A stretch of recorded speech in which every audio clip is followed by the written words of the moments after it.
सशक्त स्थायी समिति की बैठक हुई। बैठक में हम लोगों ने करीब 19 महत्वपूर्ण निर्णय लिए हैं, जिसमें कि आकस्मिक योजनाओं का चयन है, एनजीटी का अनुपालन है, डोर टू डोर कूड़ा कलेक्शन है, सफाई व्यवस्था की समीक्षा है, राजस्व समीक्षा है। इसी तरह से हम लोगों ने 19 एजेंडा पर चर्चा किया है और निर्णय लिया है। अच्छा, ये पहले आप लोग जो लेटर लिखे हैं, चिट्ठी, वो सचिव और लोगों का क्या है? कार्यपालक पदाधिकारी के द्वारा नगरपालिका अधिनियम में प्रदत्त शक्ति का दुरुपयोग किया जा रहा है और हमने बिंदुवार सारे विषयों पर साक्ष्य के साथ हमने अपने आला विभाग को, नगर विकास एवं आवास विभाग को, माननीय उप मुख्यमंत्री जी को, माननीय मुख्यमंत्री जी को, जिलाधिकारी महोदय को हम लोगों ने बिंदुवार आवेदन दिया है सारे तथ्यों के साथ। तो कल की जो घटना हुआ है वो क्या है? देखिए, कल की घटना भी प्रायोजित थी, पूरी तरह से प्रायोजित घटना थी। विरोधी गुट में जितने भी पार्षद हैं और सबसे बड़े विरोधी गुट के नायक हमारे कार्यपालक पदाधिकारी हैं और ये पक्षकार की भूमिका में है, एक विरोधी पक्षकार की भूमिका में है और ये लगातार जो निर्णय लेते हैं, जो काम करते हैं या काम करने का जो तरीका है, ये पार्षद के द्वारा प्रभावित होता है, उनके दिशा निर्देशों का ये अनुपालन करते हैं ये, और इनके द्वारा, इनके पार्षदों के द्वारा पूर्व सुनियोजित कार्यक्रम के तहत कविता देवी आई और विभागीय संचिकाओं की मांग प्रधान सहायक से की और प्रधान सहायक ने मुझे फ़ोन पर सूचित किया कि कविता मैडम हमको घेरे हुए हैं एक सहयोगी के साथ और वीडियो बना रहे हैं और संचिका मांगने की दबाव बना रहे हैं।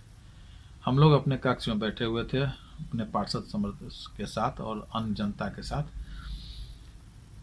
हम लोग उस पर संज्ञान लेते हुए हमने उनको कहा कि भाई आप वहाँ से निकलिए, चूँकि महिला पार्षद हैं आप वहाँ से निकलिए। वो निकल करके आए। इसी बीच रणधीर कुमार सम्मानित पार्षद वार्ड नंबर 5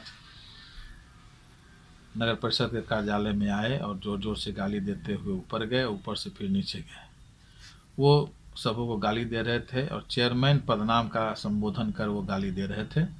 मैं कक्ष में बैठा था। मैं जब आवाज़ सुना, वो जोर जोर से दरवाज़ा भी पटक रहे थे। मैं जब सुना तो मैं निकला। हमारे माननीय पार्षद परमानंद सिंह जी और माननीय पार्षद पन्ना पासवान एवं अन्य जो बैठे हुए थे कक्ष में, हम लोग निकले और निकल करके उनको मना किया, लेकिन वो आपे से बाहर थे। हमको बार बार धमकी दे रहे थे, देख लेने की धमकी दे रहे थे। हम लोगों ने उनको प्रतिकार करते हुए उनको बताया कि भाई अब इस तरह की घटना आपके लिए शोभा नहीं देती है और हम लोगों ने उनको मतलब अभद्रता के साथ आ रहे व्यवहार पर विरोध जताया और उनको बाहर का रास्ता दिखाने में कामयाब रहे कि आप वो घर जाइए। और वो बाहर निकल के भी जोर जोर से हल्ला कर रहे थे और अपने आप को प्रदर्शित कर रहे थे और यही घटना थी। हालांकि ये मैं स्पष्ट करना चाहता हूं कि चूँकि पार्षद हैं और पार्षद का काम जनता के द्वारा किए, जनता की सेवा में कार्य करना है और सरकार और जनता के बीच एक कड़ी का काम करते हैं।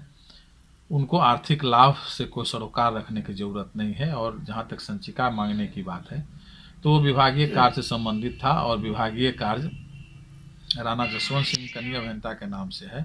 तो राणा जसवंत सिंह के द्वारा संचिका मांगी जाती या फिर कार्यपालक पदाधिकारी के संचिका मांगी जाती।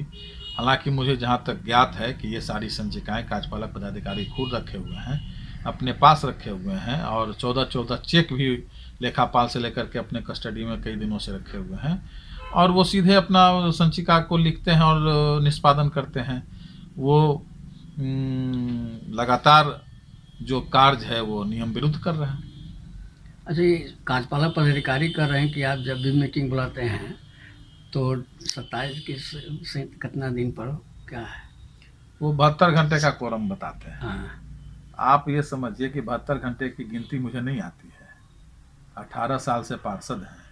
18 साल में कम से कम इतना तो मुझे ज्ञान है ना कि 72 घंटे में बुलाना चाहिए, कि 48 घंटे में बुलाना चाहिए, कि एक सप्ताह में बुलाना चाहिए। मुझे सबका ज्ञान है और मैं नियम संगत ही बुलाता हूँ। वो 72 घंटे का बैरियर है तो 72 घंटे का से पहले ही बुलाने के लिए उनको प्रतिवेदित करता हूँ। और सूचना पत्रक पर हस्ताक्षर करने हेतु हमने सूचना पत्रक और एजेंडा पंजी के माध्यम से उनको सूचित करते हैं। लेकिन उनको चूंकि एक विरोधी पक्षकार के रूप में है और वो उनकी भूमिका आज के तिथि में एक विरोधी की है, एक पार्षद की तरह ट्रीट कर रहे हैं, तो वो कुछ भी अनापत्तिजनक टिप्पणी करके संचिका और पंजी लौटा देते हैं। और 4-4 5-5 बार ऐसी बातें हो चुकी है कि 5 बार वो संचिका और पंजी को लौटा चुके हैं। अच्छा, ये आपका कीड़ा मैदान में जो बन रहा है वो क्या है? आज कुछ छात्रों ने जाकर के मुझे आवेदन दिया है, स्मारित कराया है, हम लोगों ने तुरंत संज्ञान लेकर के आज कनीय अभियंता जी को तुरंत खबर किया है, तुरंत फ़ोन पर बात हुई है और हमने स्थल परिवर्तित करने को कहा है और काम बंद कर देने को निर्देश दिया है। कनीय अभियंता ने आश्वस्त कराया है कि उसका स्थल परिवर्तन करके जहां एनएच से हम लोग बाईं ओर विद्यालय की ओर घूमते हैं, तो बाईं ओर जो स्टेडियम है उसके सटे हुए बनाने के लिए हम लोगों ने जगह बताया है और कनीय अभियंता ने आश्वस्त किया है कि जगह परिवर्तित कर दिया।